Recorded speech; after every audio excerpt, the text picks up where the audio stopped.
Hello and welcome to another episode of Lifting Lowdown, the industry bi-weekly podcast brought to you by Lift Hoist International.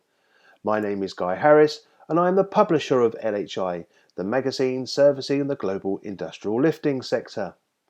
This is where I invite people from the industry in joining me to cut through the formality and discuss topics in a relaxed and friendly manner. What with the COVID-19 pandemic far from over, and talk of some countries expecting a second wave after post-lockdown restrictions being lifted, what does this mean for business communications? Is remote communication a satisfactory stand-in for face-to-face meetings when speaking with colleagues and customers? Has working from home had a negative impact on companies and our industry's performance? Do platforms such as Zoom and Teams cross the divide and enable us to work effectively in the current climate? And how can we begin to approach relationship and team building through these methods, as well as interview and select job candidates? The World Health Organization has said they expect COVID-19 to be over in the next 2 years.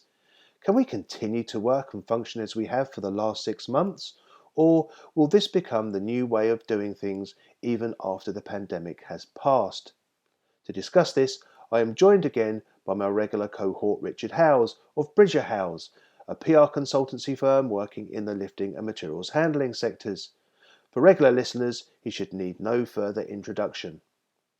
Also joining us today is Joel Cox, President at Pinch Benza USA. Joel has been around Pinch Benza products for over 20 years and has worked for the manufacturer since 2012.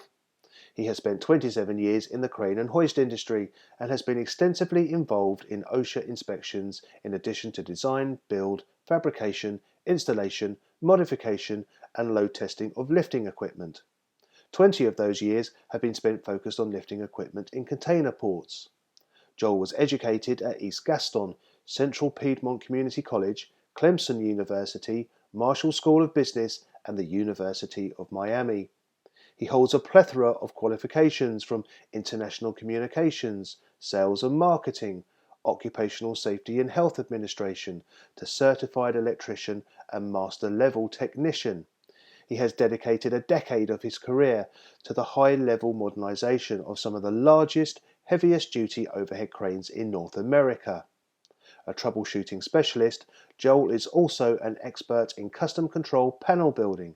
He has over 10 years' experience of the nuclear, hydro, fossil and renewable power sector.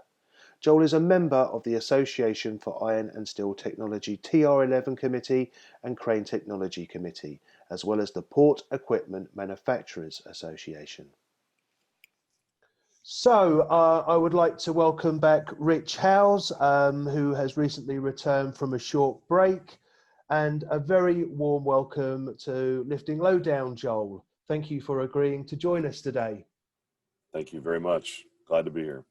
Yeah, good to be back, Guy. It wasn't too much of a holiday or vacation given the COVID situation. My flights to Cyprus are well and truly cancelled, but so I was just nice and relaxing. And I listened to the last episode with Sarah and Christina. I thought that was very good subject. Fair play to you for giving it some airtime. Well, thanks, mate. You were sorely missed, I have to say. So let's get on to the topic of the day. Joel, let's open with you if you don't mind. In a recent thought leadership piece, you wrote about everyone needing to physically be in the office is really now a myth. Has your attitude changed, or do you feel just as ardent about that as you did when you wrote the piece? I think honestly, it's become a new world that we're in. We're seeing things that we've never seen before in the sales industries.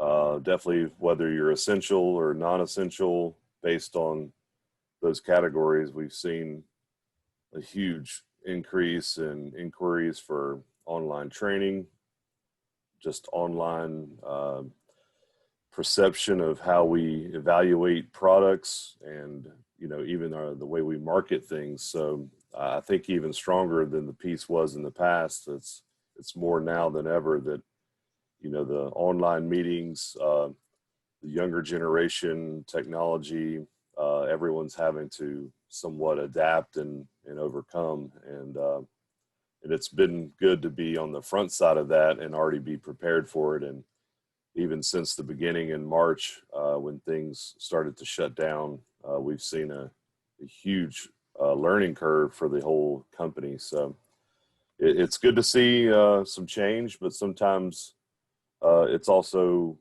tough because you're not knocking on doors, you're not seeing the people face to face like you did in the past, even though it's on video conference.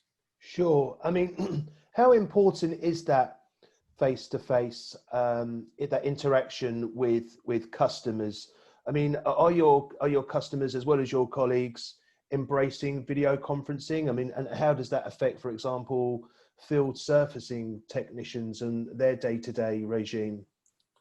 Yeah, the face to face is very important.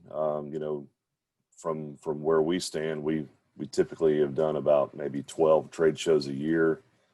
Other than one of those, we pretty much the whole year has been canceled. So a lot of those face to face, that does hurt. That hurts in the industry. But as far as the typical face to face, some of our customers are still allowing visitations based on reactionary needs. Whether it's ports or mines or steel mills, there's still business going on, and those things are still thriving. But at the same time, we have seen the service calls have even turned into video conferences for remote learning, remote training. Sometimes the nice thing that we did in the past with iBreak was we started to create videos on how to adjust things on our components and so forth. And it's turned into a nice platform for us to use with this. Excellent. You mentioned the learning curve for the company, Joel. I'm right in saying, I think, that to some extent that you were responsible for kind of bringing a go-to meeting Skype culture to the business, weren't you? I'm conscious that some companies might be looking to get better at this, that might have been in a holding pattern and are now realizing that actually they're going to have to embrace a more digital way of life. So just with that in mind, can you just go back to the beginning and just talk us through, first of all, why you were passionate about at least having an element of digital communication and meetings, and also how you went about dragging people with you on that endeavor? Yeah, it was definitely in one of my previous positions.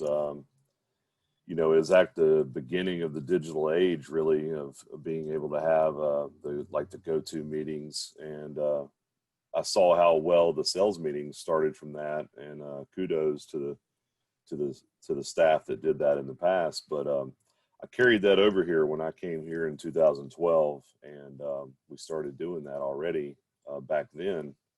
And of course, with Skype, Microsoft Teams, of course Zoom, and some others now, it's made even easier. But what I've seen is that the progression and that learning curve that I spoke of was, with here, it took about 3 or 4 years before Germany and some other places really kind of caught on.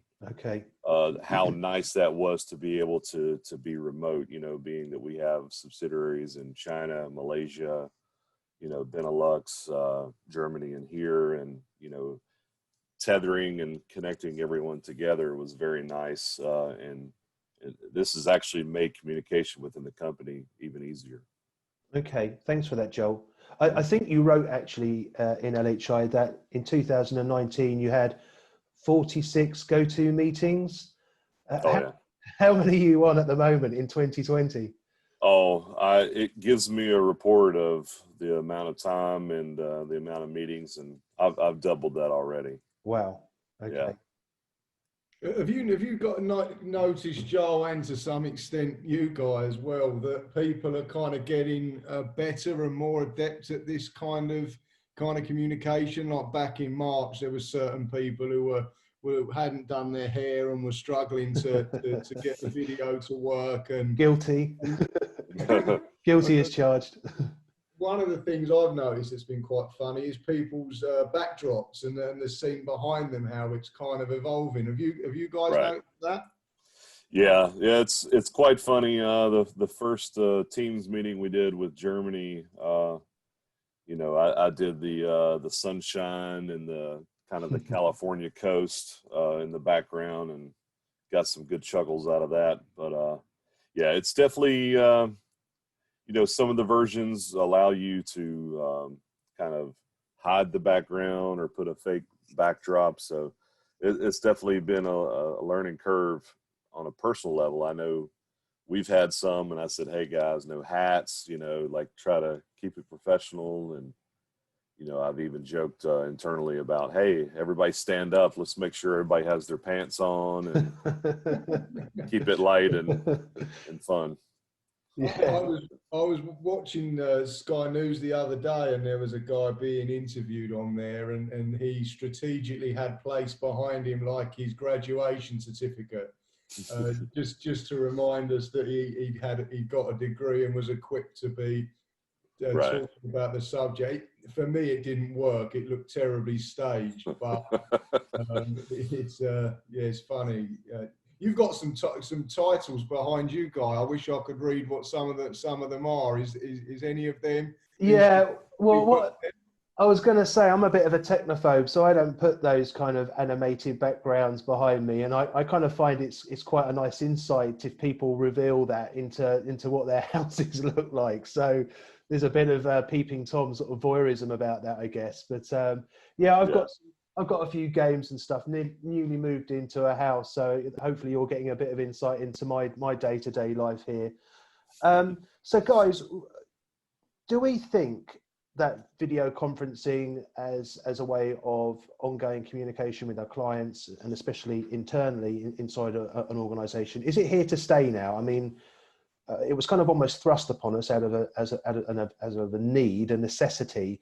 But do we think now going forward, even post-pandemic, it's here to stay, and it's the way we're going to be doing things in future? From my opinion, I really do. I mean, you watch the stock market and see how the trends are with just some of this online video presence, and I think it's here to stay. I think it's changing the way we do things from here out. And I can speak for my team personally that we'll be using this internally. My office in New Jersey and other salesmen that are scattered abroad. This really connects us. We see each other every week. Sometimes when we would maybe have quarterly meetings, this can potentially even avoid some of the excess traveling that comes along with that. So I know we've seen a big savings in some things this year, and I really do think that company-wide that it will be here to stay. And I think for other industries that I've spoken to, other vendors and suppliers, they're doing the same thing. And I think we will see this 5 years from now just evolved. The face-to-faces will still be there come, trade shows, but, we've already seen how many have already taken the trade shows and doing an online version and doing the best they can with what they have. So sure, I like what I'm seeing. I mean, it's innovative. I mean, it makes me happy to see that we're fighting and scratching through a pandemic to keep business going. No, I agree with that. I mean, and it's nice to see those initiatives come online. I do feel that they're a poor substitute for the face-to-face shows that we are all so familiar with and used to. And we had this conversation a couple of podcasts back, didn't we, Rich? And we're saying that that our industry is a very sort of touchy-feely industry in the sense you need to see the equipment close up, and we have a lot of close friends in the industry and a lot of camaraderie, and that's what's missing, of course, with the online versions. But they will be a good substitute until COVID's over. Rich, do you feel that it's here to stay, video conferencing? Yes, 100%, Guy. I think it's just about balance, isn't it? And I think it's not about never going to a show again or never having a face-to-face meeting. We were speaking off air, weren't we, about a social event that you and I were both involved in yesterday, Guy. And Yeah, inescapably, there's just more dynamism, and you just can get different stuff done and achieve more and talk about different things, and we need to get that back as soon as we can. But it's definitely about balance and the technological side of it. Absolutely, it's just so efficient. I mean, you can just cover so much more ground than you can by spending a lot of time on planes, trains, and automobiles. So yeah, yeah, and I think that the video side of it as well has kind of added an element that was missing on telephone even. Hmm. People can have more of a free flowing conversation, and okay, we've been able to conference call and that for many years, but I definitely think now companies have been kind of been forced onto video. I think that's been really successful. So not a replacement, and I think the new world, when we eventually get there, will be definitely one about balance, and I think we'll be just better picking our face-to-face moments and making sure that they're productive and they really count for something. sure.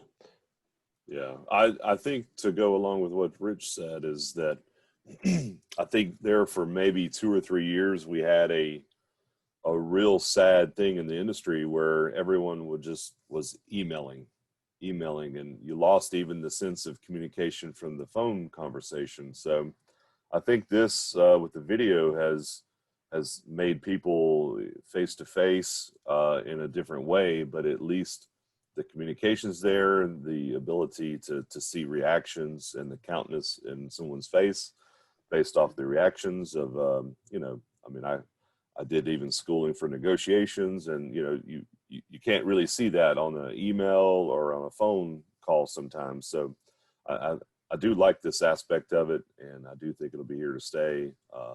And it'll just be a nice caveat to add with the face-to-face when those are able to happen. Yeah, absolutely. I mean, excellent points there, Joel. Rich and I were talking last night about emailing people. In fact, I was speaking also to another industry friend last night about this, and writing emails to each other, and then people come back to you and say, they ask you a question. You said, yeah, that's in line 2 of my email, my 5 sentence email. And you Right. used to get the sense that people just, they wouldn't even just sort of cursory glance over it. It was just, they would see who it was from and just wouldn't register it. It was just bizarre Yeah. at times. So Yeah. hopefully video conferencing has removed that. I mean, just to rewind a little bit, actually, Joel, something that you mentioned about reducing travel costs. I mean, that's obviously one of the key benefits of video conferencing and how we're now doing things.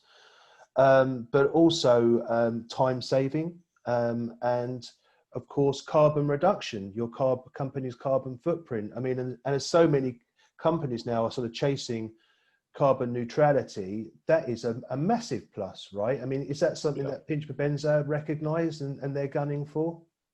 I think that, when we look at last year to this year, I see the numbers daily, and I mean, just in this year, I mean, I've got probably $500,000 in savings from some logistics, travel savings, and things like that. I can only imagine corporate wide what kind of savings would be had by that. I think from the carbon aspect, I think the Europeans have done a little better at monitoring those things. Mm-hmm. That's something now that's starting to be looked at a little closer in the States. So, but I do think you're onto something there, that it is a complete whole package when you look at a good balance between traveling when you need to travel and using video conference as the kind of the middle gateway. So it is a good balance, I think, at the end of the day. Agreed. I've spoken to many businesses over recent months, and to actually those savings, that those travel and show savings have been an absolute lifeline for them when revenues have been slashed and certain opportunities have been taken from them. So having that kind of line in the budget cut back pretty much to zero has been really effective, particularly for companies who were, aggressively marketing that way. I mean, you mentioned the volume of shows that you would have been involved in, Joel, and some companies were literally planning to be at a different event every week through show season, and that savings been absolutely huge for certain companies, I think. Yeah, and I think that's something that will be evaluated at the end of this year for people and companies going forward. Do we need to be at each show? Do we need to be, here and there, and then trying to mitigate which shows are shows that you need to be there in person, and so I think things will be looked at a little closer in the future, and this has maybe been eye-opening for most. Yeah, agreed. I mean, it is going to affect, I think, companies' show schedules, and you're right. Organisations will, no doubt, go through that with a fine-tooth comb and select the ones they feel are the most appropriate or the best. Go for the highest return on investment, and possibly cut others, which isn't going to be music to the ears of events organisers, of course. So do we think the pandemic has played into the hands of things like automation and IoT, Internet of Things, and its integration? What does it mean for our industry, do we think, going forward? Yeah, I mean, I think, some of the markets that we're in, I've already seen, some big upticks on some of the markets. We've seen a rise in some industries that we didn't really expect right now.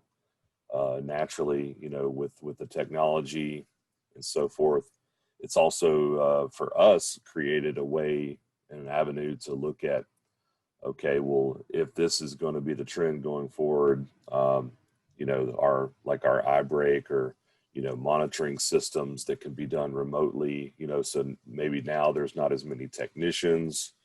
It's going to be kind of a new world for the service industry as well. So I think we've already been on the cutting edge of some of that as well, and looking into that from the technology standpoint.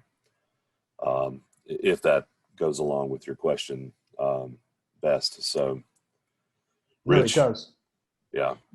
Yeah, no, I think definitely that it's played into the hands of it, because I just think people are thinking more in a more automated technological fashion than I think they were. There's just something about if the bigger the role technology is playing in your day-to-day activities, the more likely it is to shape the future of your business. And if video conferencing is all of a sudden for you, then automating a system or a facility or a plant, or at least looking at that.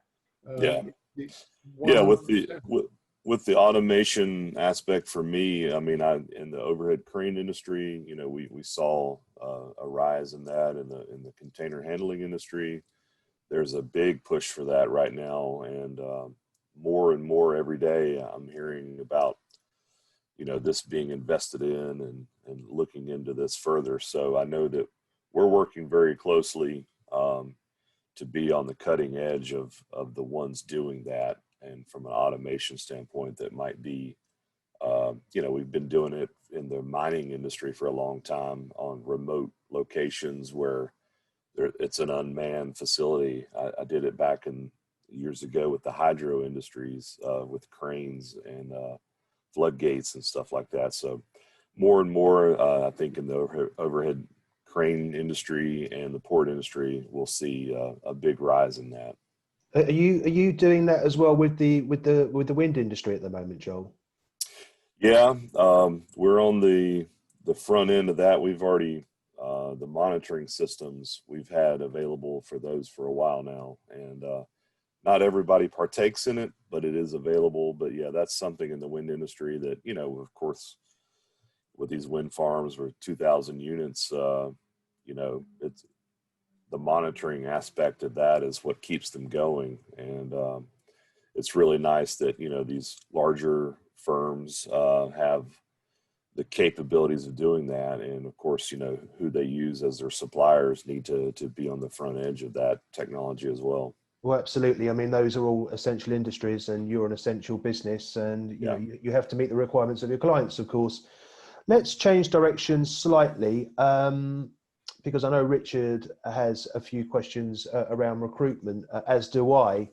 But in the time of social distancing, obviously the normal interviewing process or practices of interviewing people face to face have become increasingly more difficult. Do you think that video conferencing is a good substitute when interviewing people? You know, I've interviewed quite a few people in my years of doing this, and the new employee I have starting on Monday, actually, this was how it was done from video aspect, and you know, phone call, video conference. You know, I never thought that would be the way of going to hire someone, but in the pandemic situation, you know, luckily I get to meet him in person on Monday at our office in New Jersey.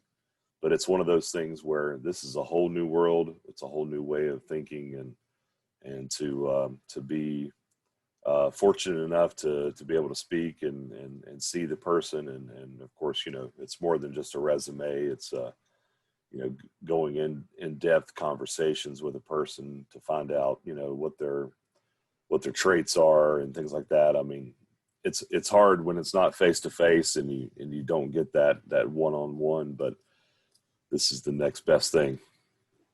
I hear you. It's been interesting actually to read about this and how it's impacted different sectors, because I was reading a piece the other day about the court system and the judicial system, and it's certain barristers and judges have really found that they've been unable to kind of, really grill defendants and get what they want from witnesses, because they just see the kind of video as a safety barrier. So I imagine that the same must be the case in interviews, and it goes back to what we were saying a short while ago, doesn't it? You can only imagine a candidate now really putting extra effort into that little window that you've got in their world and what they see in the background and how neat and so. I mean, I'm sure even if somebody was quite eccentric and some people are kind of disorganized but organized, but you're not going to want to be honest about that, I don't think, in a video interview.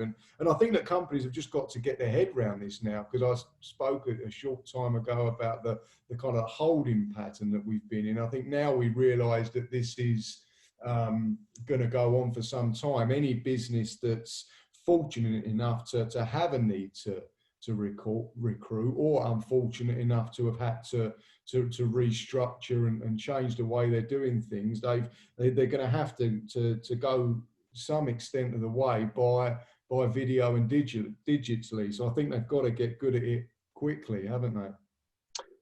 Yeah, for sure. I mean, the days of worrying about what color socks the candidate has on and the tie and things like that, I think we're a little past that. But luckily for me, this was for a new service technician, so handling our industry. So, you know, he come with high praise. So a lot of the background work had already been done. But yeah, it's going to be a new venture for many companies, you know, especially in the sales industry, you know, finding the right candidates and stuff like that. I mean, you know, typically I usually have someone interview them before I get to have a chance, so that we kind of weed out the potential bad ones. But in this situation, everyone's got a potential chance at having a video conference now. So.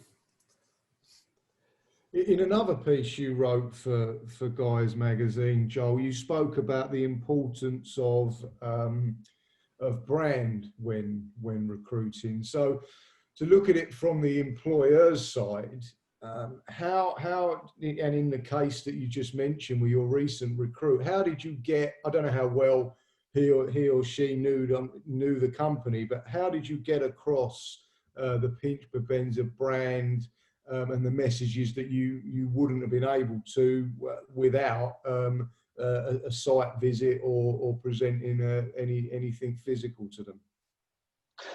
Yeah, that's probably one of the tougher things is that, the brand, I think, luckily in this case, we had someone within the company that knew this gentleman. So it was definitely a little easier than most, but, the brand recognition, we definitely work hard at that and trying to carry that flag of our company. And typically in normal situations, this gentleman would be flown over to Germany for a few weeks for training.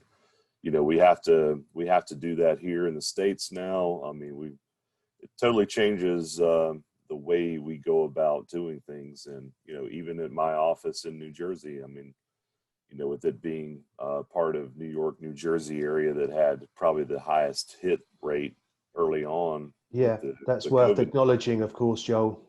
Yeah. It was very badly hit, wasn't it?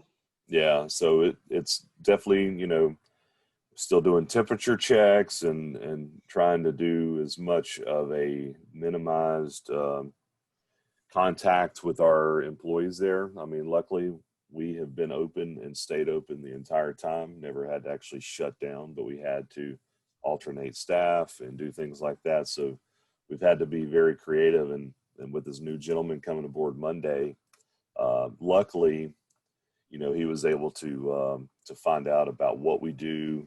He was already in one of the industries that we work in, so the brand recognition was already there. So it's going to be a very seamless, nice thing to have with him coming aboard come Monday, because we've seen the service industry picking up quite heavily now that maybe minimize staff and the liability's been put more on vendors and not employees. Okay. I have a question, actually, not wanting to worry your new technician if he listens to this next Tuesday. Yeah. But what recourse do companies have if they employ a candidate over video conferencing and then said candidate unfortunately doesn't live up to expectations? Have you looked into that at all? I mean, are there any sort of legal loopholes that you can skip through? Well, I think, typically nowadays, most companies have a, right to work states, and they also have, maybe a 60-day probationary period. But typically that's how we work is that probationary period. So I think this candidate will not have an issue there. His training probably will exceed 60 days already. So Okay.